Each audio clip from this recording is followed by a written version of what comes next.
समय कम बचा है, एग्जाम भी सर पर है। इतने कम समय में कैसे तैयारी होगी, अच्छे मार्क्स कैसे आएंगे। जैसे जैसे समय गुजरता जा रहा है टेंशन बढ़ती जा रही है। कहीं आपके मन में भी तो ये सारी बातें नहीं आ रही, कहीं आपको भी तो ये नहीं लगने लगा कि अब बहुत देर हो चुकी है। देर नहीं हुई है दोस्त, हाँ एक गलती जरूर हुई है कि तुमने अपना समय पहले सही से इस्तेमाल नहीं किया। लेकिन अभी भी इस गलती को सुधारा जा सकता है, क्योंकि दुनिया में हर चीज दो बार होती है, एक बार हमारे दिमाग में और दूसरी बार हकीकत में। तो सबसे पहले तो ये बात अपने दिमाग से निकाल दो कि अब कुछ नहीं हो सकता, अब बहुत देर हो चुकी है। जितना भी समय बचा है उसको ये सोचने में तो बिल्कुल मत गंवाओ कि काश मैंने पहले पढ़ लिया होता। जो हो गया वो हो गया, उसे भूल जाओ और खुद से ये वादा करो कि आगे फिर कभी ये गलती मत दोहराना। बंद कर दो रोना और बंद कर दो पछताना। अब जितना भी समय बचा है उसका दिल से नहीं बल्कि दिमाग से इस्तेमाल करो। सब कुछ पढ़ने की बजाय केवल इम्पोर्टेंट टॉपिक पहले पढ़ो। पिछले साल के पुराने पेपर पर रिसर्च करो, नोट करो कि क्या पढ़ना जरूरी है और क्या पढ़ना जरूरी नहीं है, और सिलेबस वाइज उन पेपर्स को सॉल्व करो। दूसरों को देखकर अपने टारगेट सेट मत करो, ना ही इस बात पर ध्यान दो कि किसने कितना पढ़ लिया। आपको बस एक बात क्लियर होनी चाहिए कि आपको कितना पढ़ना था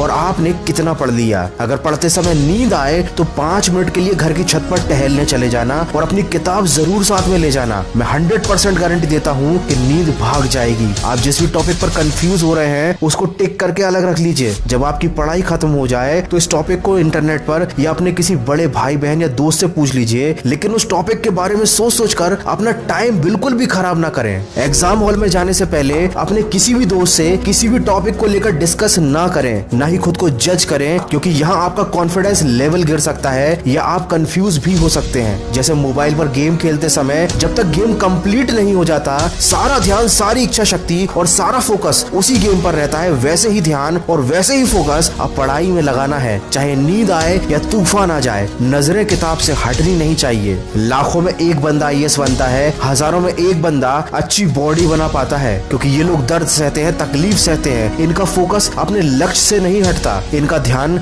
आने वाले रिजल्ट पर रहता है, और तुम्हारा ध्यान भी आने वाले रिजल्ट पर ही होना चाहिए। कोयला भी हीरा बनने के लिए लाखों साल तक कई टन का दबाव झेलता है। कितनों की तकदीर बदलनी है, तुम्हें कितनों को रास्ते पर लाना है। अपने हाथ की लकीरें मत देखो, तुम्हें इनसे भी आगे जाना है। दोस्तों चीज उतनी मुश्किल होती नहीं जितना हम उसे सोच सोच कर बना देते हैं। तो सोचना बंद करो, पछताना बंद करो। किसने कहा कि दुनिया में करिश्मे नहीं होते? तुम एक बार जी जान से कोशिश तो करो। दोस्तों सिलेबस वाइज पुराने पेपर से इंपॉर्टेंट टॉपिक्स को सिस्टमैटिक तरीके से सिलेक्ट करना बहुत जरूरी है, ताकि आपको पता हो कि क्या और कितना पढ़ना है। इसकी पूरी प्रोसेस मैंने अपने ऑडियो में बताई है, डिस्क्रिप्शन में दी गई लिंक से जाकर आप उस ऑडियो को सुनिए, ताकि आपको कम समय में अच्छे मार्क्स लाने का मटेरियल मिल सके। तो दोस्तों माना कि समय कम बचा है, लेकिन अब भी अपने एक एक सेकंड का बिल्कुल सही इस्तेमाल कीजिए और परीक्षा में ऐसा रिजल्ट लाकर दिखाइए कि सारी दुनिया देखती रह जाए। मैं मिलूंगा आपसे अगली वीडियो में जो आपके जीवन में सकारात्मक ऊर्जा को भर दे और आपको दिखाए एक सही दिशा। सुनते रहिए मन की आवाज।